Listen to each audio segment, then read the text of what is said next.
Então vamos para a segunda parte da nossa aula 5. E como vimos na aula passada, que nem sempre um instrumento significa que vai dizer que a pessoa tem ou que a pessoa não tem, né? Então vai ser uma continuação, tá, da aula passada. Então, se tu não viu a aula passada, a primeira parte, então convido a ver primeiro a primeira parte para depois seguir esse vídeo. Então, eu sou o Leandro, estudante de psicanálise, estou no segundo ano de faculdade de graduação de psicanálise, para ser um psicanalista. Lembrando que cada aula da faculdade da Uninter é dividida em 5 temas. Então agora vai ser o tema 4. Nessa aula vai ser a finalização da aula 5. Tá? Então seja bem-vindo aos estudos psicanalíticos, que a ideia é trazer os estudos da faculdade para ti, para poder obter o conhecimento e daqui a pouco, quem sabe, também não ser um futuro psicanalista. Tá? Então aqui continuando, e mais um parênteses, assim, antes que eu me esqueça, que é importante. Se tu procurou esse vídeo, a questão do suicídio, alguma questão que está passando, esse vídeo ele é educativo, ele é uma aula. Então, se talvez está passando por uma questão tensa, difícil, procure ajuda. Não te exime de pedir ajuda. Esse vídeo é um outro foco, tá?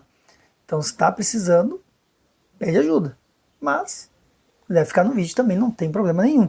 Mas é só para deixar bem claro isso. E aí o tema 4, que aí a gente viu na aula passada o instrumento de rastreio, para ver se a pessoa tinha depressão grave. Mas daí deu um exemplo de uma estudante na universidade que ela tinha feito uma tatuagem e começou a descrever as questões que ela estava com dor, enfim. E aí viu que ela, pela tabela, ela estava com uma depressão grave.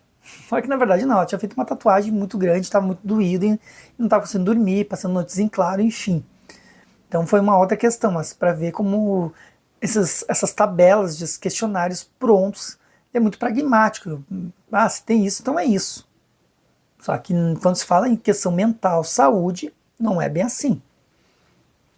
Só que daí é que traz outro instrumento de rastreio, que é o SRG20, que daí já é um outro. A gente viu o PHQ9.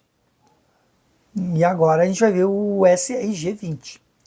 Então aqui fala no texto, outro instrumento de rastreio, o SRG20, que é um questionário de autorrelato para preenchimento online, né, que significa o Self-Reporting Questionnaire, né, um questionário reportando o teu eu, ou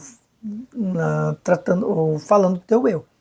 E é uma escala de rastreio utilizada em serviços de atenção básica para avaliar indicadores de transtornos mentais comuns, TMC. Um estudo conduzido por Silveira, o SRQ20 mostrou-se também bom preditor de risco de suicídio. Então, quer dizer, tu pode usar essa tabela para também identificar um risco de suicídio, pelo menos conforme o Silveira nos trouxe. A escala demonstrou ser uma ferramenta útil, principalmente na avaliação breve de TMC e possíveis sinais de risco. TMC quando a gente fala em transtornos mentais. É frequentemente utilizado por instituições que disponibilizam as perguntas para preenchimento online, com direcionamento a orientações e recursos de saúde mental.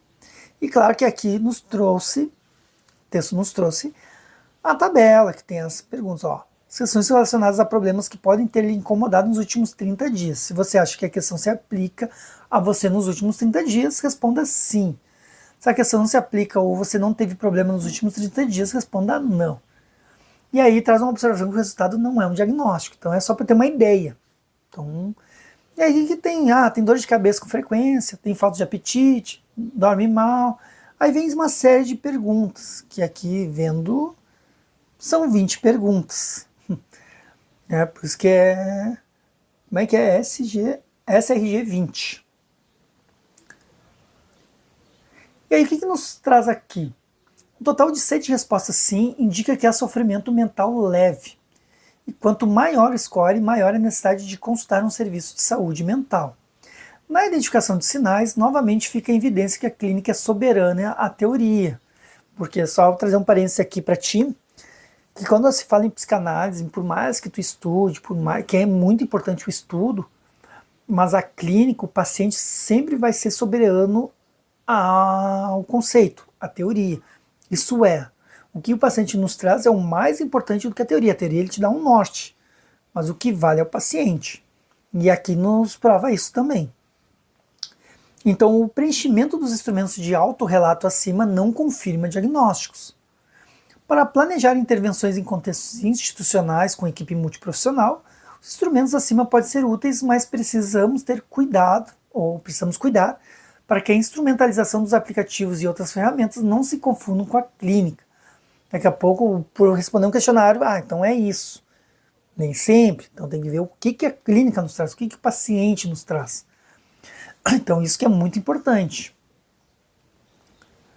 Porque aqui diz, pois o diagnóstico psicanalítico, psiquiátrico ou psicológico se pauta por outras análises, não por esse tipo de questionário. Então não podemos... Na verdade, na psicanálise nem tem que ter questionário. Vai ter as perguntas que eu vou fazer, por exemplo, mas faz parte do processo psicanalítico, não seguindo uma regra. Né? Em atendimentos individuais, esses questionários não se aplicam. Apenas se aplicam a uma grande população com o objetivo de rastreio e organização de atendimento. Tipo, para te ter uma ideia nessa questão. Todas as investigações são anteriores ao início do processo psicanalítico, ou seja, cumprem uma função mais administrativa do que analítica. Então, quando acontecer isso, não tem nada a ver com psicanálise. Em resumo, é isso que o texto está nos trazendo. E aí, vamos no último tema, que é os outros instrumentos. A gente viu o PHQ-9, o PQH9, se não me engano, viu o SRG-20, e agora está dizendo que tem outros instrumentos. Vamos ver o que são esses outros instrumentos. Cada vez mais estão disponíveis serviços de saúde mental que ampliam o acesso da população em geral. Um exemplo é o aplicativo ConVC, criado pela Universidade de São Paulo, a USP, inicialmente para rastrear a saúde mental dos seus alunos e posteriormente ampliado à população em geral. O acesso ao aplicativo é gratuito e tem o objetivo de orientar e ofertar material educativo sobre temas sobre saúde mental. Olha que interessante. Né? E aí o que diz aqui? A estratégia Acalme-se, que está como se fosse uma sigla, é indicada para a gestão autônoma de crises. Cada letra da palavra corresponde a uma orientação de manejo. Isso aqui está meio que evidente. Explicações e cartilhas sobre essa estratégia estão disponíveis na internet em forma de arquivos de textos e vídeos. Então dá para pesquisar isso aqui também. A técnica de respiração quadrada é amplamente recomendada para manejo de crise de ansiedade, também com a intenção de orientar o autocuidado da saúde mental. A técnica consiste em, quando acontecer a questão de crise de ansiedade, inspirar o ar durante 4 segundos. Então é tipo assim, esse processo de inspirar levar 4 segundos e depois segurar o ar por 4 segundos, 4 e segura. Depois, por 4 segundos. E aí espera 4 segundos antes de inspirar novamente e repetir esse processo 4 vezes. Na iminência ou durante uma crise de ansiedade, a respiração costuma ficar acelerada. Então a intenção da técnica é deslocar a atenção da pessoa dos estímulos da causa da ansiedade, sejam internos e externos, não se sabe, e focar em uma ação consciente, intencional e procedimental, tipo ela acabar esquecendo, fugir um pouquinho da questão da ansiedade. Não se trata de uma técnica psicanalítica, deixando bem claro, mas sim uma ação para intervir em situação de urgência psíquica. Por exemplo, sei lá, daqui a pouco, eu vou estar tratando... Claro, meu tratamento vai ser psicanalítico, vai chegar um paciente com uma crise de ansiedade, por exemplo. Eu não posso querer analisar ele naquele momento, porque ele está numa crise de ansiedade. Não vai adiantar nada. Então tem que ter o acolhimento. Então o acolhimento, daqui a pouco, se faz essa técnica. Para ele tentar, pelo menos, chegar a se orientar e aí depois sim começar um processo psicanalítico. Da mesma maneira que não se pode avançar em uma sessão psicanalítica quando a pessoa está com uma urgência miccional. Então, quando a pessoa chega com uma urgência psíquica, a gente não pode simplesmente chegar e avançar numa questão. Tem que ter o acolhimento primeiro. Então, a psicanálise não desconsidera o organismo, apenas não define suas intervenções nesse campo. Então, na verdade, como um psicanalista tem que fazer? Talvez aplicar algumas técnicas, alguma coisa assim, ou um direcionamento para um outro profissional. Se for uma questão orgânica, às vezes um psiquiatra para indicar um remédio, coisa assim, e depois sim quando retornar fazer o tratamento de fato. Então, portanto, os instrumentos e ferramentas aqui apresentados são válidos para rastreio, triagem, organização de fila de espera e acolhimento de pessoas em crise. Né? Podem ser usados por psicanalistas que atuam em contextos institucionais e na atenção à saúde pública ou coletiva. Então, pode usar para ter uma ideia de como o que está acontecendo com o paciente. Mas não significa que aquilo ali é um instrumento psicanalítico. Não tem nada a ver. Uma demanda crescente tem sido para a atuação em serviços de segurança pública. O 18º Anuário de Segurança Pública aponta que em 2023 mais policiais militares morreram por suicídio do que em confronto no Brasil. Olha que dado interessante. Esses recursos de rastreio são úteis para ações de autocuidado apoiado a grupos como este. São recursos de uso aberto a toda a comunidade, disponíveis na internet, então tem acesso a todo mundo. Ao identificar pessoas em situação de risco, o próprio psicanalista pode chamar para uma consulta individual. Perceba que a demanda tem origem no profissional e não se trata de um desejo de análise por parte do paciente. Por exemplo, daqui a pouco o paciente caiu no teu colo. E de alguma forma ele te procurou. Né? Então, por isso que ele fala que percebe que a demanda tem origem no profissional e não um desejo de análise. Então é muito importante não ser mais invasivo do que isso. Com o objetivo de implementar ações de prevenção, o profissional, seja ele psicanalista, professor, enfermeiro, qualquer outro, deve adequar a sua comunicação à condição de não se ter uma relação transferencial com esse paciente, que é chamado a consultório. Com o objetivo de acolher e, se necessário, motivar para começar um tratamento. Então as perguntas iniciais não podem ser invasivas, é mais adequado que se inicie a consulta com perguntas fáceis de responder, se for possível, depois de estabelecida uma transferência positiva. E aí, para ti que não sabe, uma transferência positiva é quando o paciente ele começa a ter uma confiança no analista. Avançar para perguntas que convocam o paciente a falar mais sobre isso. Daqui a pouco está numa situação muito crítica. Aí perguntas mais fáceis de responder. Qual? Quem? Quando? Onde? O que você acha? Por quê? Agora perguntas mais difíceis de responder. Como? Para quê? Explique. Aí já são questões que daí exige uma elaboração muito maior do paciente. E daqui a pouco, e naquele momento ele não está apto para isso. Então iniciar a conversa com perguntas mais fáceis de responder irá favorecer uma maior disposição para que a conversa seja mantida. Tu faz o paciente começar a se adequar ao ambiente do set analítico. E quando o profissional inicia a conversa fazendo perguntas difíceis de responder para uma pessoa que nem pediu para estar ali, então pelo que eu entendi aqui no texto, são pacientes que chegam para o psicanalista, mas que não foi iniciativa do paciente, mas sim indicação de um outro profissional. Então é nesse sentido. Então a tendência é que ele queira encerrar a consulta o mais rápido possível, pois não é agradável falar sobre sofrimentos emocionais e algumas vezes a pessoa que sofre acredita que ninguém poderá ajudá-lo. Depois de criada a conexão ou vínculo profissional, poderá ter a confiança do paciente para perguntar sobre questões mais complexas. E aí, na prática, o que nos traz a prática? É possível que um paciente que esteja em atendimento regular com psicanalistas, seguindo as regras fundamentais da psicanálise, está indo de acordo como deve ser, associação livre e atenção flutuante, lembrando que a associação livre é do paciente, ou ele falar o que vier na mente, e a atenção flutuante é do psicanalista, que tem que estar com uma atenção flutuante em função da fala do paciente. E quando se fala em fala, não é só fala verbal, mas sim uma fala num todo. Que já suporte bem as intervenções e já tenha superado algumas resistências. Seja ainda surpreendido em sua vida por fatores de risco ao ponto de desorganizar seu psiquismo. Quer dizer, pode estar daqui a pouco 2 anos no tratamento, tá tudo certinho. Daqui a pouco acontecer alguma questão com o paciente que ele se desorganize. Então, pode acontecer isso também. E aí traz um exemplo de um jovem homossexual que já tenha progredido na análise pessoal sobre seus processos identitários, já está se aceitando mais, se reconhecendo, por exemplo, conseguindo diminuir a ansiedade sentida em ambientes sociais, que é claro, a questão do julgamento, familiares e profissionais, atualmente inseguro quanto à decisão de ir morar na casa do namorado, associa livremente sobre seus conflitos na sessão, tolera bem as intervenções dos psicanalistas.